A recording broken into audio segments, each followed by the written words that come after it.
A abordar el tema de la perspectiva eminentemente civil, puesto que, bueno, en el ordenamiento chileno ya se adelantó que la propia ley del consumidor hizo una exclusión de los servicios médicos, específicamente respecto de la calidad del servicio, de la prestación técnica médica propiamente tal, es decir, todo lo que sería servicios de hostelería que presta una clínica sí estaría incluido. Por ejemplo, si alguien se intoxica con un alimento, esta parte sí caería dentro. Ahora, no es por desarrollar el tema del consumo, la exclusión no se debió a algo técnico o a que entendiésemos que no podía ser el consumo el derecho que regulase la relación médico-paciente. Fue simplemente un tema de lobby. Las clínicas y los médicos son muy poderosos y hicieron un lobby terrible y se excluyeron, igual que la construcción, igual que los abogados, por razones evidentes. Bien, mi tema específico es el desafío de la prueba de la culpa en los procesos de responsabilidad civil médica. Y bueno, para empezar a conversar sobre este tema, tenemos que tener claro que las demandas por responsabilidad civil se han multiplicado exponencialmente en las últimas décadas en el ámbito latinoamericano. Todos sabemos que en Estados Unidos y en Europa es un tema que durante los años 60 fue copado y que ha llevado a esos ordenamientos ahora a venir de vuelta deteniendo las demandas o buscando mecanismos de aseguramiento. En Chile, por ejemplo, el crecimiento exponencial se dio entre el año 2000 y 2005. Más o menos creció en un 2.600% la cantidad de demandas y actualmente crece a un ritmo de un 74% mensual. Va aumentando. Pienso que el país, de todas formas, de la región que más litigios presenta es Argentina, donde hablan de que de los médicos matriculados, más del 25% ya tiene juicios pendientes de responsabilidad civil médica. Así es que va siendo peligroso ejercer la profesión por allí. A simple vista, el tema parece que se debe a que se ha abierto un mercado, una industria de litigio, donde el exceso de abogados ha venido a buscar su rentabilidad. Pero si nosotros miramos estadísticas también recientes, por ejemplo de Estados Unidos del año 2005, se habla de que las negligencias médicas eran responsables de la muerte, o eran responsables de tantas muertes que eran la 8ª causa de muerte en el país. O sea, los médicos se ocupaban de más gente que los accidentes de tráfico, que el SIDA y que el cáncer de mama. Eso es que no es un asunto de que nosotros queremos litigar y que queremos llenarlos de dinero. Aquí hay un problema grave de siniestralidad médica y hay que buscar cuáles son los mecanismos para resolverlo. Ciertamente yo pienso que hay un cambio, como decía el anterior expositor, sobre la percepción que la gente tiene de sus derechos políticos. ¿Cierto? Hemos pasado de un paciente a un consumidor impaciente y eso ha llegado también al ámbito de la salud. Se trata en el fondo de demandar mayores estándares de calidad de vida y uno de los estándares más importantes para tener una calidad de vida es evidentemente el derecho a la salud. De allí que nosotros tengamos que preguntarnos cómo desde el derecho contribuimos a poner el estándar óptimo de protección de los derechos de la salud. Y tenemos que preguntarnos si la acción de perjuicios, si el derecho de daños tan dúctil sirve para estos medios. Evidentemente yo pienso que sí, por eso estoy conversándoles de este tema. Y es que la acción de perjuicios, además de reparar los daños, permite analizar el coste de los accidentes e implementar políticas para prevenirlos. Así es que es un instrumento muy importante. En un principio se me encargó que hablase sobre la prueba o los desafíos de la prueba en el proceso de responsabilidad civil médica. Y sin duda el tema es muy importante porque han habido grandes desarrollos en lo que tiene que ver con la prueba de la causalidad y con la prueba de ciertos tipos de daños que en el ámbito médico son muy importantes. Me refiero específicamente a la pérdida de la chance, o conocido también como la pérdida de las oportunidades. El ejemplo clásico es un médico que yerra en el diagnóstico, y a consecuencia del hierro no es que hace otro tratamiento que lesiona, sino que priva al paciente de la oportunidad de tener el tratamiento oportuno. Y cuando se lo van a hacer, ya es demasiado tarde. Hay que acreditar ese daño. Está generando muchos problemas de prueba. Pero sin duda me parece que en el estado actual del desarrollo del derecho de la responsabilidad civil médica latinoamericana, el problema más grave sigue siendo el vencer las dificultades que tiene el paciente para acreditar la culpa del médico. A nosotros eso todavía se nos presenta como el mayor impedimento. ¿Cuáles son los desafíos entonces para poder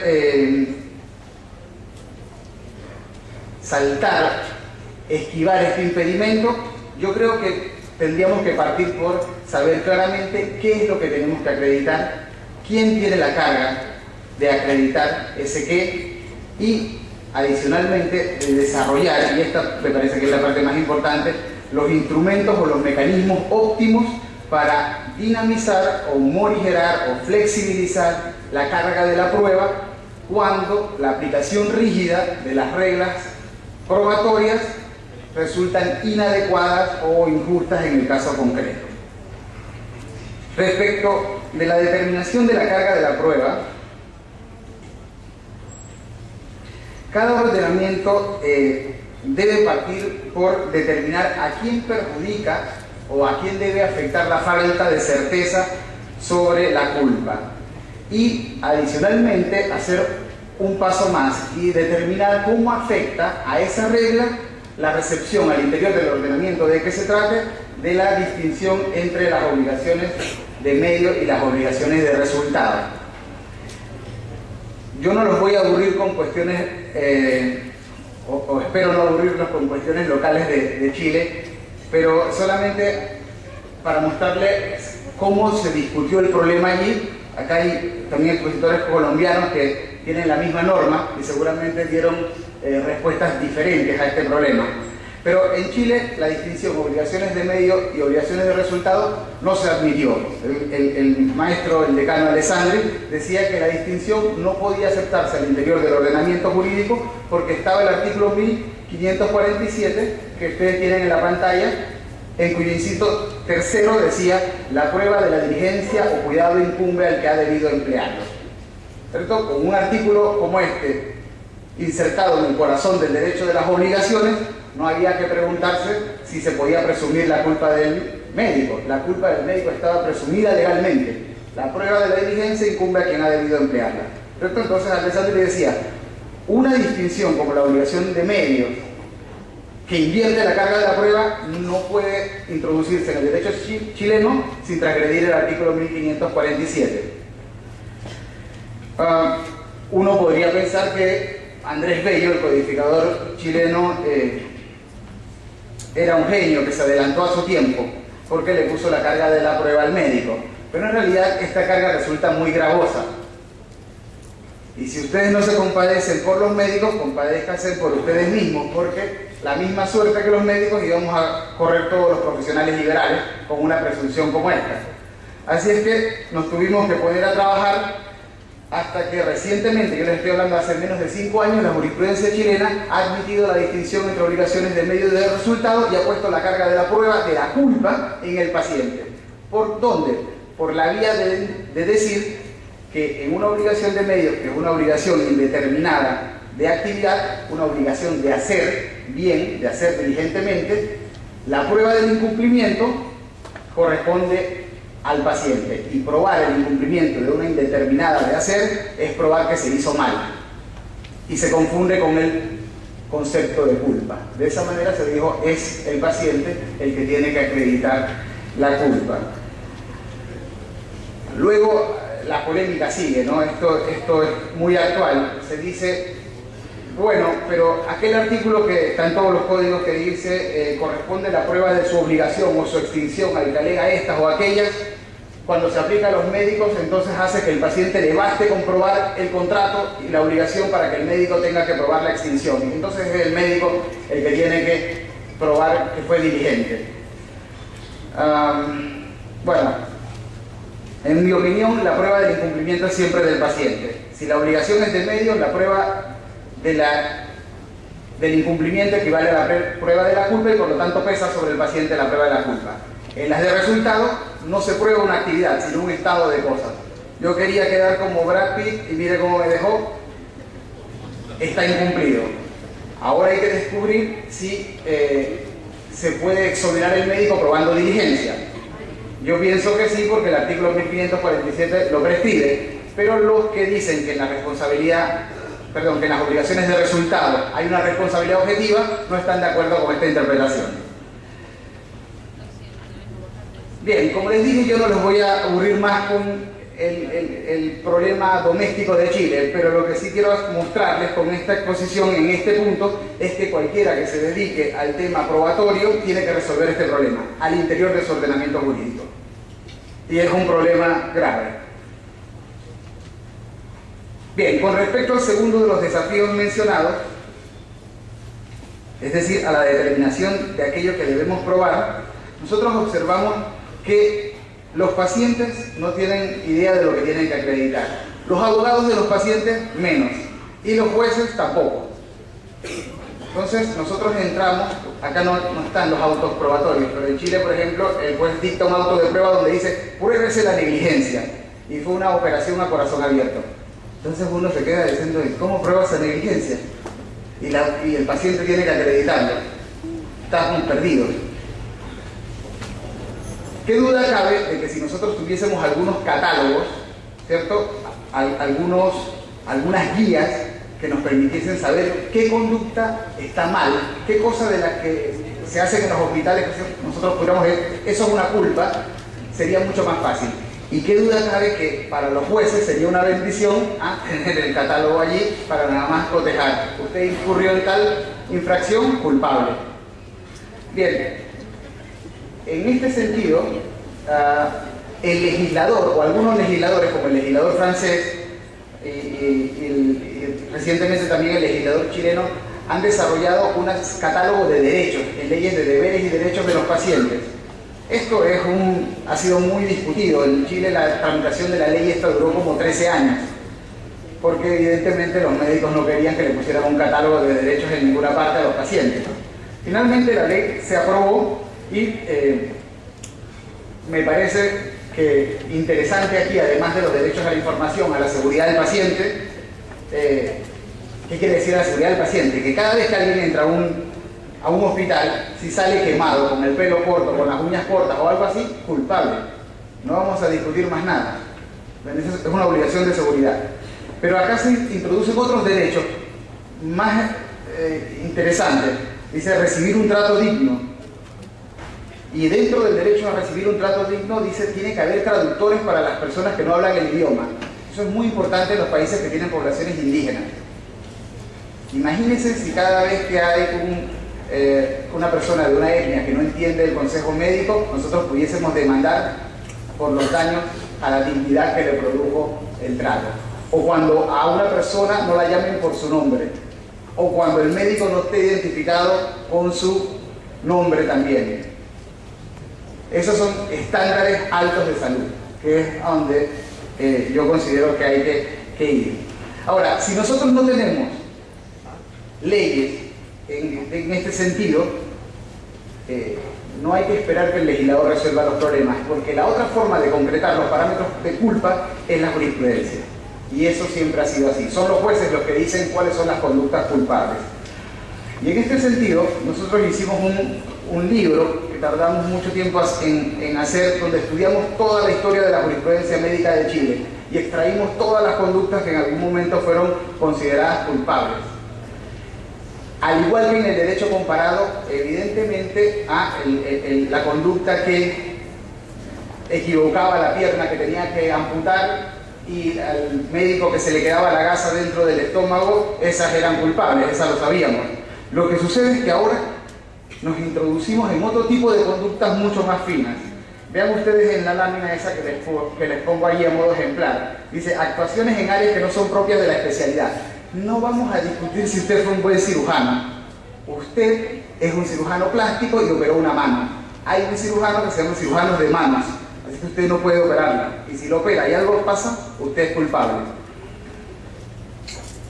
ejercicio de la medicina sin contar con la tecnología mínima.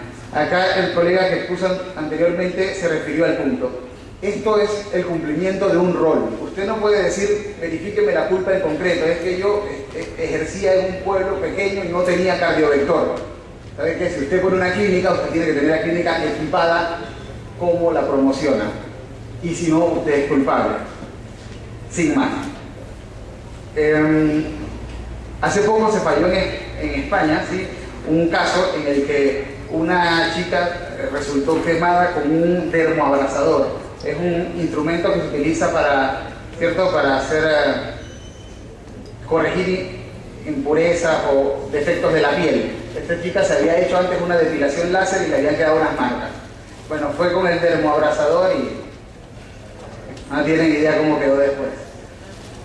El médico se defendió diciendo que en realidad su técnica había sido impecable y mostró un video donde efectivamente la técnica había sido impecable.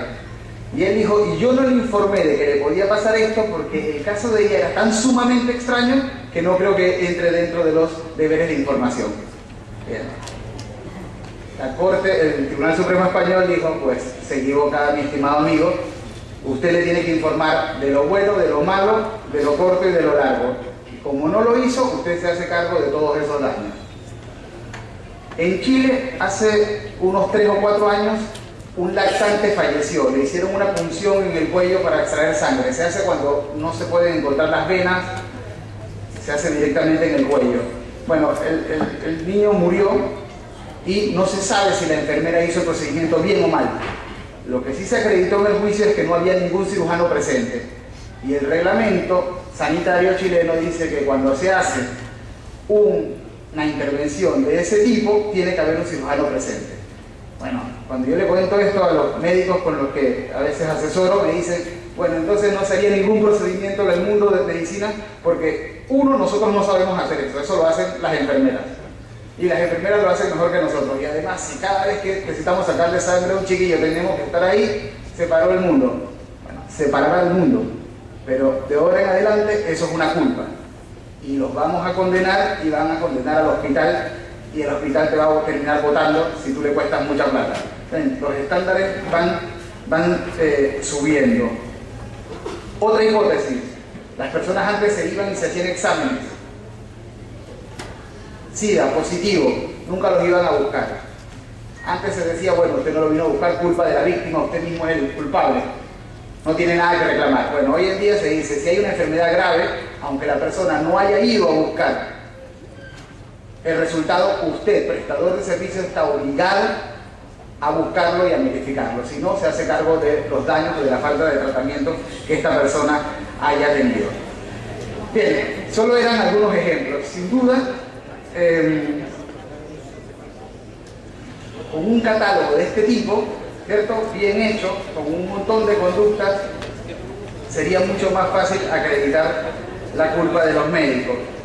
Pero ni aún con este catálogo de conductas, ni aún determinando la carga de la prueba, vamos a poder resolver todos los casos, porque por la disparidad de la información, por la forma en que se prestan los servicios médicos, piensen, hay veces que uno está inconsciente, sencillamente, hay veces que la carga de la prueba es muy gravosa o diabólica, según una expresión que ha conocido mucho éxito en el lenguaje procesal.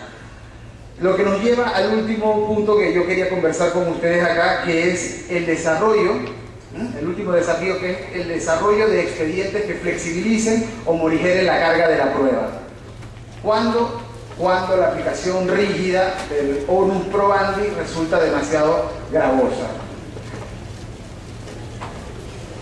Por cierto que en este contexto, además del peritaje médico, que no hemos conversado acá, la prueba reina va a ser la prueba de presunción judicial. ¿Cierto? Esta va a ser el vehículo que una jurisprudencia sensibilizada con los intereses de los pacientes debe utilizar. Y es el vehículo más importante que un abogado que se dedica a los litigios médicos tiene que utilizar, porque normalmente uno tiene que introducir una prueba indirecta, según una terminología que también se utiliza.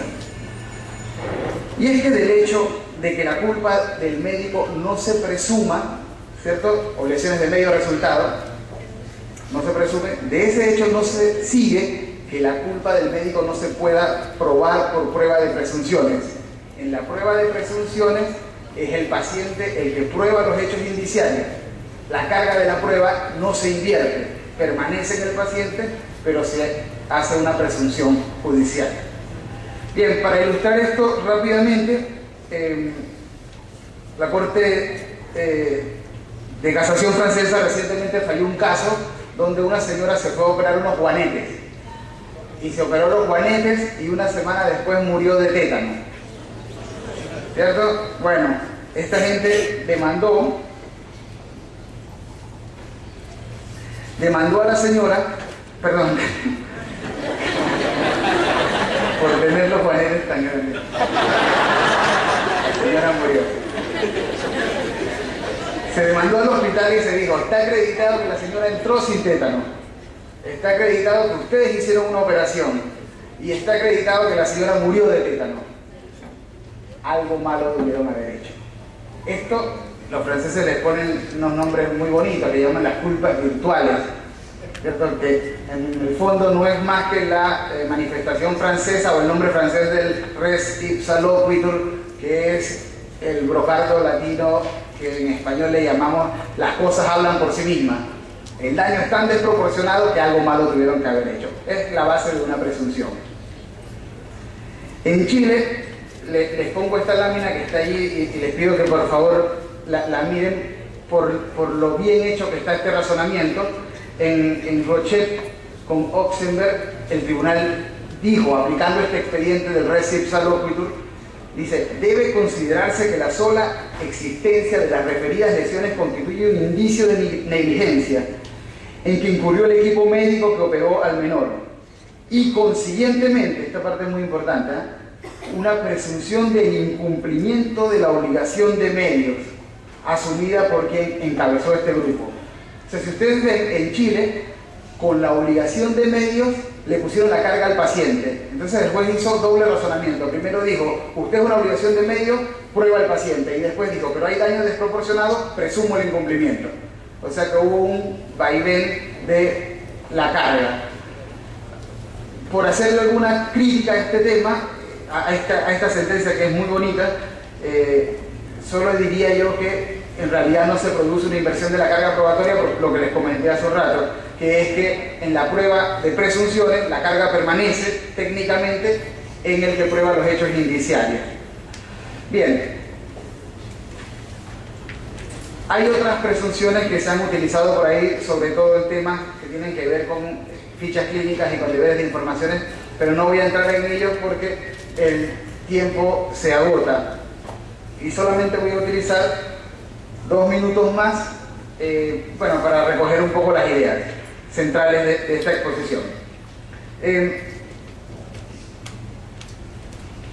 Tradicionalmente la carga de la prueba se ha puesto en el paciente, utilizando diferentes ardides argumentativos, ¿cierto? Cuando no se admitía la obligación de medios y de resultados, que es una distinción que introduce de Mott en el 1925, entonces la responsabilidad del médico era extracontractual, ¿cierto? Allá se probaba la culpa.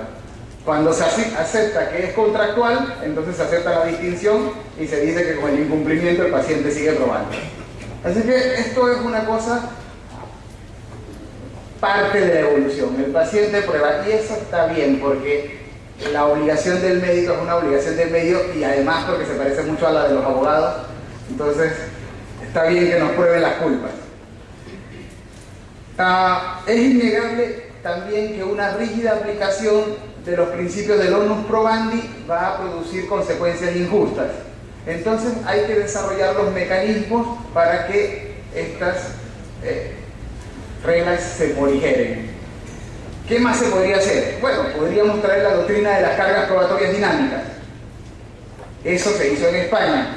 En Chile ahora mismo estamos embarcados en una guerra a muerte. Se paró todo la tramitación del Código de Procedimiento Civil porque los procesalistas, que yo soy profesor de Derecho Civil, no somos enemigos a muerte de los civilistas en Chile. Entonces los procesalistas introdujeron las cargas probatorias dinámicas y nosotros dijimos que el mundo iba a terminar porque todas las delicadas cargas probatorias que se han hecho en 2000 años se iban a alterar y porque entonces íbamos a tener jueces activistas que iban a decir el derecho y que, bueno, se paró la tramitación. Yo creo que no es necesario una doctrina de las cargas probatorias dinámicas regulada como una regla, porque la doctrina de las cargas probatorias dinámicas puede perfectamente, por vía argumentativa, traerse desde la Constitución, como desarrollando dogmática y desarrollando este tipo de expedientes. Creo que eso es a lo que nos deberíamos dedicar. No siempre buscar la ayuda del legislador para resolver los problemas, porque con argumentación esto se puede hacer. Sin ninguna duda, las demandas contra los médicos van a aumentar y las condenas espero que también.